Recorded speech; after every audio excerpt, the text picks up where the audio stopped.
Hello, movie, TV, and entertainment fans. This is Ray, and this is my podcast, The Fandom Realm.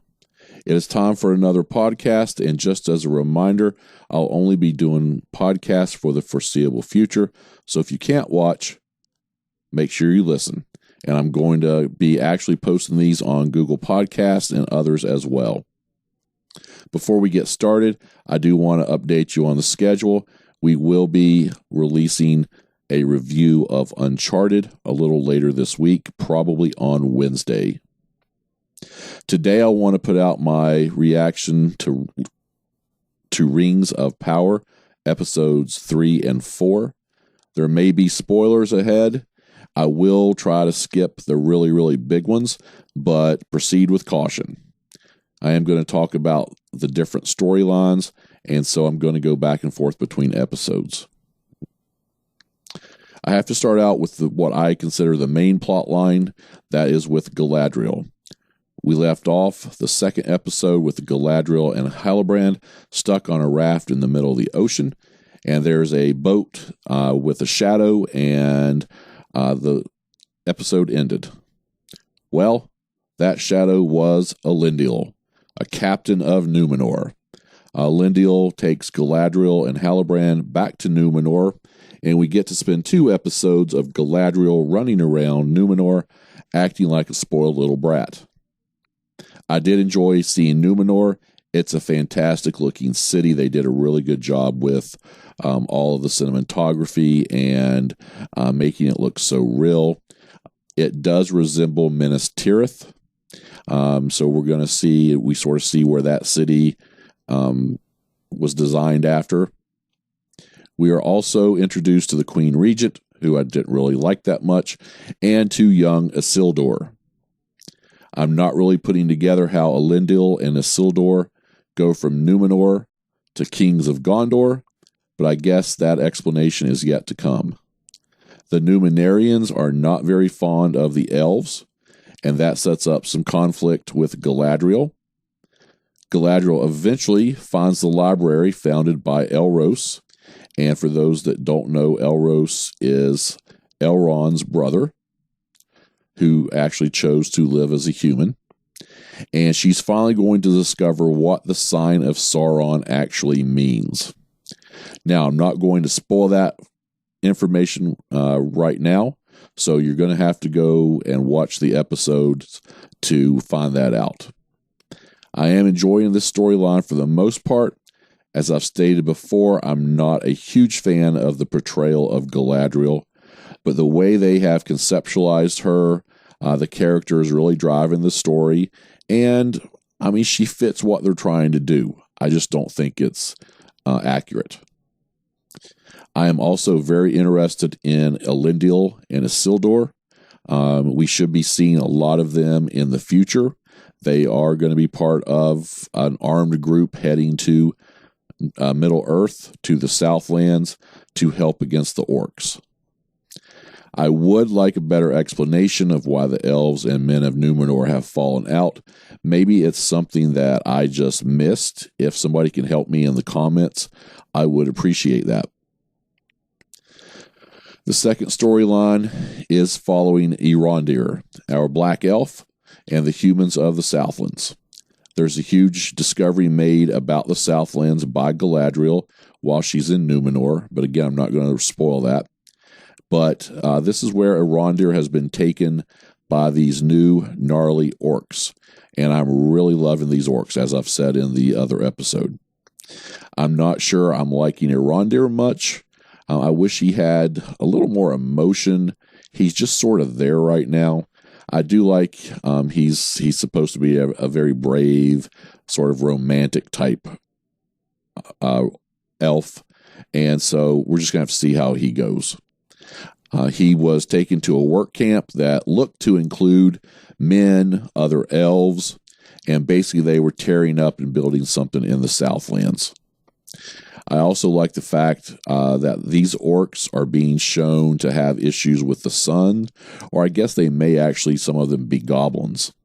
And they're actually showing how this can be a problem. It actually burns them.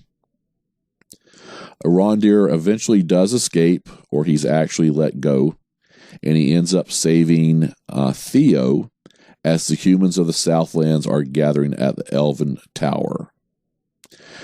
I really like Theo. He's a little reckless, but brave, and he has, I'm guessing that's a Morgul blade, and the orcs are now after that, and they're after him. I really hope they don't end up making him a bad guy. He did hide in a well, and when basically he comes out, that's when he's going to run into Arondir, and I'm guessing they're heading back to the tower, and there's going to be a situation where they're going to have to defend. Now, the other big thing here is they did introduce the character of Orin. I'm not sure if I'm pronouncing that exactly right, but I thought they were calling him another name. But it isn't all that clear to me what they're calling him, but all the cast lists and everything say the character's name is Orin. But he is the orc superior. They all bow to him, so you can assume he is their boss. He is an elf or has elf background. He does have his pointy ears, but he looks to have been through some tough times.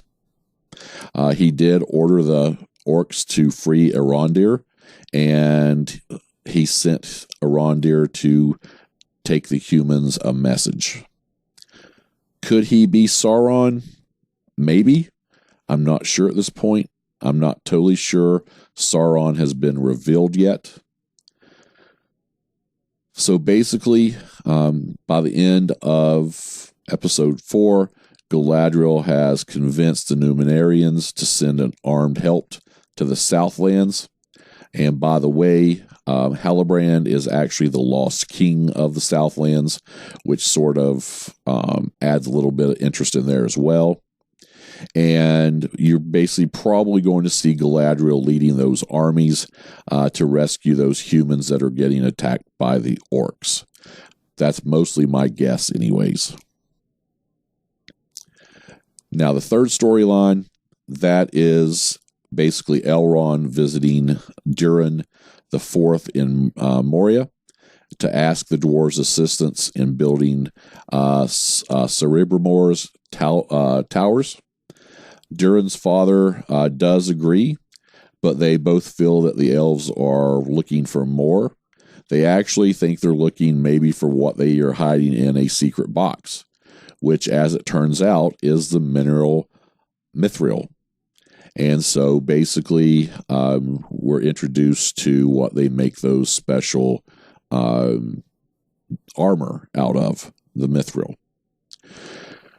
We are led to believe that Elrond saves Durin's life when there's a cave-in in the mine where they're mining the mithril, but they don't really go into that a lot. It sort of skips.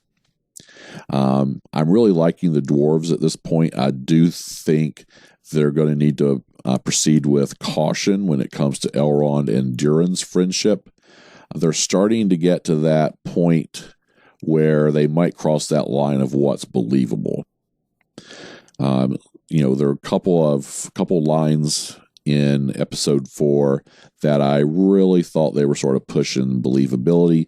They've just got to be careful. I'm not really sure where all this is going. Okay, I do love Owain Arthur, who is playing Durin the Fourth. I think he has done a great job. I must give a shout out to the folks doing the dwarf makeup and costumes.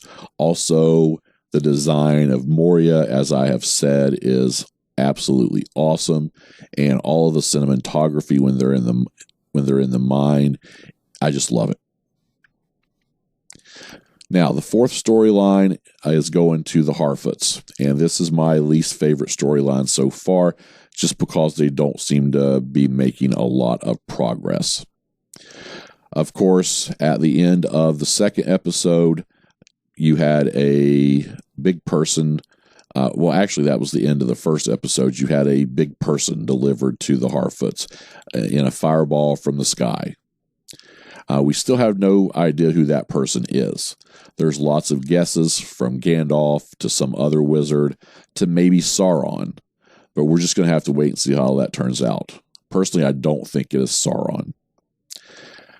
The stranger is now helping the Brandyfoots because the father of the Brandyfoots injured his ankle rather badly, and so they were at risk of falling behind during the migration. I did really like one of my favorite scenes actually so far has been during the fourth episode. They actually had a little, basically it was a almost like a vigil for those Harfoots who had fallen behind and they had lost over the years. And I thought that was real touching. The Harfoots are growing on me. I've liked them from the beginning, but they could go either way.